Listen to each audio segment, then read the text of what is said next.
नमस्कार दोस्तों। आज हम बात करते हैं समाज की ऐसी समस्याओं पे जो देश के लिए सबसे बड़ी घातक है। उन समस्याओं का अगर समाधान कर दिया जाए तो देश की तरक्की में चार चांद लग जाएंगे और कोई रोक नहीं सकता। मैं उन समस्याओं पे बात करने से पहले मैं गौतम बुद्ध की एक बात कोट करना चाहूँगा। तथागत गौतम बुद्ध ने एक बात कही है कि दुख है तो दुख का कारण है, अगर उसका कारण है तो निवारण है। ठीक वैसे ही दोस्तों, अगर समस्याएं हैं तो समस्याओं का कारण है और उसका कारण है तो उसका निवारण भी है। आज हम बिल्कुल उसी मुद्दे पे बात करेंगे जो समाज के लिए सबसे बड़ी घातक समस्याएं हैं। उन समस्याओं का कारण है कुछ न कुछ, और उन समस्याओं का अगर कारण है हम सभी को पता है तो उसका निवारण भी होना चाहिए। जी बिल्कुल, आइए हम बात करते हैं समाज की उन समस्याओं के बारे में जो देश के लिए सबसे बड़ी घातक है और विकास की प्रगति में एक बाधा है। ये समस्याएं चुनौती हैं जो समाज के बड़े हिस्से को प्रभावित करती हैं और जिसका असर व्यक्ति, परिवार और पूरे राष्ट्र पर पड़ता है। ये समस्याएं प्रायः असफलता, कुरीतियों, शिक्षा की कमी, आर्थिक विषमता और सामाजिक ढांचे की कमजोरी से उत्पन्न हुई है। जी बिल्कुल, आप सुने भी हैं और आप जानते भी हैं दोस्तों। मैं सिर्फ आपसे इससे रूबरू कराना चाहता हूं कि आप इसे जानिए और इन समस्याओं का आप निदान करिए। जी, पहली समस्या गरीबी, संसाधनों और अवसरों की कमी, भूख, कुपोषण और शिक्षा, स्वास्थ्य न पहुंच पाना, बेरोजगारी, युवाओं को काम न मिलना, प्रवासन और अपराध में वृद्धि, शिक्षा की कमी, जातिवाद और भेदभाव, महिला उत्पीड़न, भ्रष्टाचार, बाल श्रम और बाल विवाह, नशाखोरी, जनसंख्या वृद्धि और सांप्रदायिकता और धार्मिक कट्टरता। ये हमारे सामने बहुत सारी समस्याओं में से मूल समस्याएं, जो 10 बड़ी समस्याएं हैं, उन समस्याओं पे ही हम चर्चा करते हैं। समाज में विभाजन और हिंसा ये सबसे बड़ा एक कारण बना है। आइए दोस्तों, हम एक एक करके एक समस्याओं पे हम बात करते हैं। इन समस्याओं के उत्पन्न होने के क्या कारण हैं और इसका समाधान कैसे होगा, इसे हम सबको विचार करना होगा दोस्तों। आज देश को आज़ाद हुए 78 साल हो गए। देश में करोड़ों लोग गरीबी रेखा से नीचे जीवन जीने को मजबूर हैं। गरीबी सिर्फ पैसे की कमी नहीं है, यह भूख की पीड़ा है, यह शिक्षा से वंचित रहने का दर्द है, यह बीमार होने पर इलाज न मिल पाने की एक मजबूरी है। गरीबी का असली कारण संसाधनों का असमान बंटवारा, भ्रष्टाचार और अवसरों की कमी। गरीब को राहत नहीं, अवसर की जरूरत है। अगर हम गरीब परिवार को शिक्षा, स्वास्थ्य और रोजगार का अधिकार मिले तो गरीबी मिट सकती है। आज समय है हम सब मिलकर गरीबी के खिलाफ संघर्ष करें, क्योंकि जब तक एक भी घर अंधेरे में है तब तक यह देश रोशन नहीं हो सकता। दोस्तों, गरीबी सिर्फ जेब खाली नहीं करती, सपने भी छीन लेती है। लेकिन याद रखिए, गरीबी किस्मत नहीं, व्यवस्था की देन है। जब हम गरीब को शिक्षा, स्वास्थ्य और रोजगार मिलेगा तभी सच्चा भारत बनेगा। गरीबी मिटेगी तो खुशहाली अपने आप आएगी। गरीबी हटाओ नहीं, गरीब को ताकत दो, शिक्षा, रोजगार और सम्मान दो।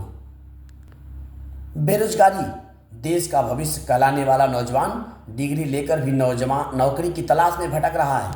किसानों का बेटा खेती छोड़कर, मजदूर का बेटा मजदूरी छोड़ रहा है, लेकिन सरकार नौजवानों को सिर्फ जुमले दे रही है, रोजगार नहीं। बेरोजगारी सिर्फ पेट की समस्या नहीं, यह आत्मसम्मान की समस्या है। युवाओं की ताकत अगर सही दिशा में लगे तो देश सोने की चिड़िया बन सकता है, लेकिन बेरोजगारी उन्हें निराशा और अपराध की तरफ ढकेल रहा है। अब समय आ गया है कि रोजगार को अधिकार दिया जाए। सरकार की प्राथमिकता हो हर जिले में उद्योग, हर गांव में स्वरोजगार और हर पढ़े लिखे युवा को नौकरी या काम का अवसर, क्योंकि जब युवा काम करेगा तभी भारत आगे बढ़ेगा। शिक्षा की कमी, आज हम सभी जानते हैं कि शिक्षा ही इंसान को अंधकार से प्रकाश की ओर ले जाती है। लेकिन दुख की बात यह है कि आज भी हमारे देश में करोड़ों बच्चे शिक्षा से वंचित हैं। गरीबी, सामाजिक भेदभाव और सरकारी उदासीनता से शिक्षा के अधिकार को मजाक बना दिया है। एक तरफ बच्चे अंग्रेजी मीडियम स्कूलों में आधुनिक शिक्षा पा रहे हैं और दूसरी तरफ गरीब और ग्रामीण बच्चे टूटी फूटी झोपड़ी जैसी पाठशाला में बैठने को मजबूर हैं। शिक्षा में यह असमानता ही अमीरी, गरीबी, ऊंच नीच और जात पात को और मजबूत करती है। हमें याद रखना होगा कि शिक्षा सिर्फ किताबें पढ़ना नहीं, यह सोचने समझने की ताकत है, अन्याय के खिलाफ आवाज़ उठाने का साहस है। अगर हर बच्चा पढ़ेगा तभी भारत बदलेगा। शिक्षा को खर्च नहीं, निवेश समझे। शिक्षा ही है वह हथियार जिससे समाज की हर बेड़ी तोड़ी जा सकती है। शिक्षा ही असली ताकत है, लेकिन आज भी करोड़ों बच्चे स्कूल से दूर हैं। गरीब बच्चे अगर पढ़ न पाए तो अमीर और गरीब का फर्क कभी मिट नहीं सकता। याद रखो, जब हर बच्चा पढ़ेगा तभी समाज आगे बढ़ेगा। जातिवाद और भेदभाव हमारे समाज की सबसे बड़ी बीमारी है। जातिवाद ने इंसान को इंसान से अलग कर दिया। भाईचारे की जगह नफरत तो बो दी। आज भी गांव में ऊंच नीच के नाम पर भेदभाव होता है, मंदिरों में रोक टोक होती है, नौकरियों में अवसर छीन जाते हैं। डॉक्टर भीमराव अंबेडकर ने कहा था, जातिवाद भारतीय समाज की सबसे बड़ी बाधा है। जब तक जातिवाद जिंदा है तब तक सच्चा लोकतंत्र जिंदा नहीं हो सकता। जात से बड़ा कोई धर्म नहीं, जात से बड़ा कोई इंसान नहीं। जात सच्ची ताकत बराबरी में है, न कि ऊंच नीच में। हमें मिलकर के यह प्रण लेना होगा कि हम इंसान को इंसान की नज़र से देखें, जात की नज़र से नहीं, क्योंकि एकता ही है जो समाज को मजबूत बनाती है। जात ने हमें बांट दिया, इंसानियत ने हमें जोड़ना चाहा। जब तक जातिवाद रहेगा बराबरी और भाईचारा नहीं बन सकता। याद रखो, इंसान की असली पहचान उसकी जात नहीं, उसका चरित्र है। महिला उत्पीड़न और असमानता। हम गर्व से कहते हैं कि भारत मां कहकर धरती को पुकारता है, लेकिन सच्चाई यह है कि आज भी भारत की बेटियां सुरक्षित नहीं है। महिला उत्पीड़न, दहेज प्रथा, घरेलू हिंसा, बाल विवाह, कार्यस्थल पर असमान अवसर, यह सब हमारी आंखों के सामने है। महिलाओं के बिना समाज अधूरा है। अगर आधी आबादी को बराबरी का हक नहीं मिलेगा तो देश कभी आगे नहीं बढ़ सकता। जरूरत है हम हर घर, हर स्कूल, हर गांव और हर शहर में यह संदेश पहुंचाएं। महिला का सम्मान समाज का सम्मान है। महिला को शिक्षा, सुरक्षा और स्वतंत्रता मिलकर सिर्फ उसका अधिकार नहीं बल्कि यह पूरे देश की प्रगति की शर्त है। आज की बेटी अगर पढ़ेगी, आगे बढ़ेगी तो आने वाली पीढ़ी भी मजबूत होगी। याद रखो, जहाँ नारी का सम्मान होता है वहाँ देवता निवास करते हैं। महिला सिर्फ घर की जिम्मेदारी नहीं, समाज की ताकत है। फिर भी उसे दहेज, भेदभाव और हिंसा झेलनी पड़ती है। बेटी बोझ नहीं सकती है। महिलाओं को सम्मान मिलेगा तभी समाज तरक्की करेगा। भ्रष्टाचार हमारे देश की सबसे बड़ी समस्या भ्रष्टाचार है। समाज में सिर्फ सरकार को नहीं बल्कि पूरे समाज को खोखला कर दिया है। आज गरीब को राशन चाहिए तो रिश्वत, किसान को कर चाहिए तो रिश्वत, नौकरी चाहिए तो रिश्वत। यह व्यवस्था की सच्चाई बन चुकी है। भ्रष्टाचार समाज का सबसे बड़ा कोड बन चुका है। भ्रष्टाचार सिर्फ पैसा खाने का नाम नहीं है, यह जनता के विश्वास को तोड़ने का अपराध भी है। जब अधिकारी और नेता रिश्वत लेते हैं तो गरीब की थाली से निवाला छीनता है, बच्चे की किताब छीनती है और बेरोजगार का रोजगार छीनता है।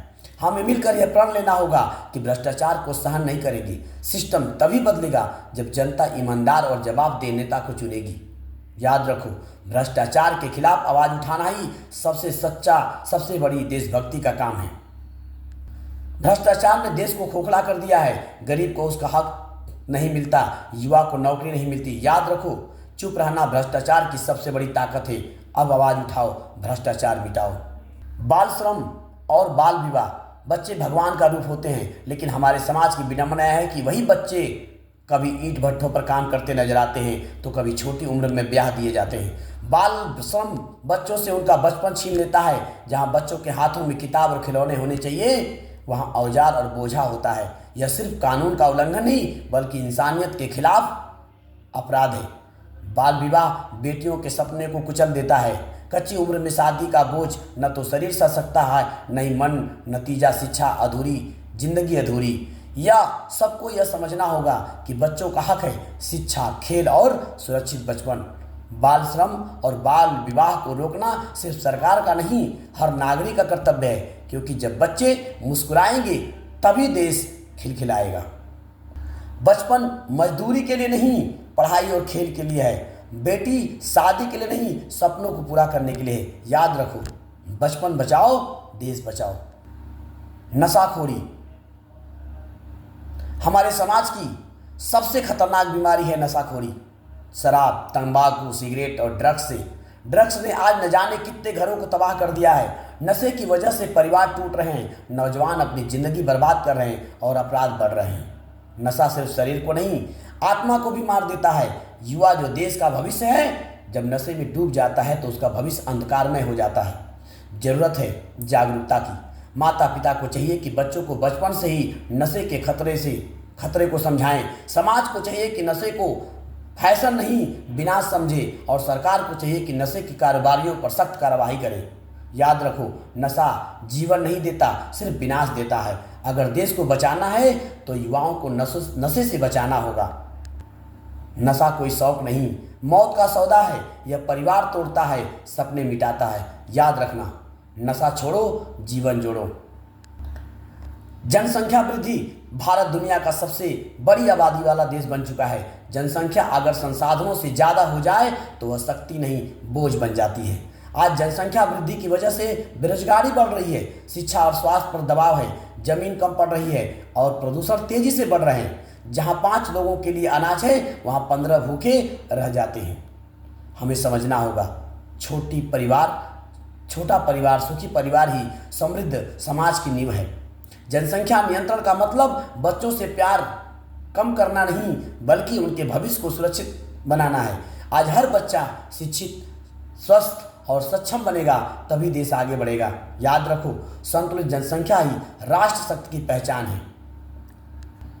जनसंख्या अगर ताकत से ज़्यादा हो जाए तो यह समस्या बन जाती है। छोटा परिवार, खुशहाल परिवार, जनसंख्या नियंत्रण नहीं होगा तो विकास कभी संभव नहीं हो सकता। सांप्रदायिकता और धार्मिक कट्टरता। भारत की पहचान उसकी गंगा जमनी तहजीब है।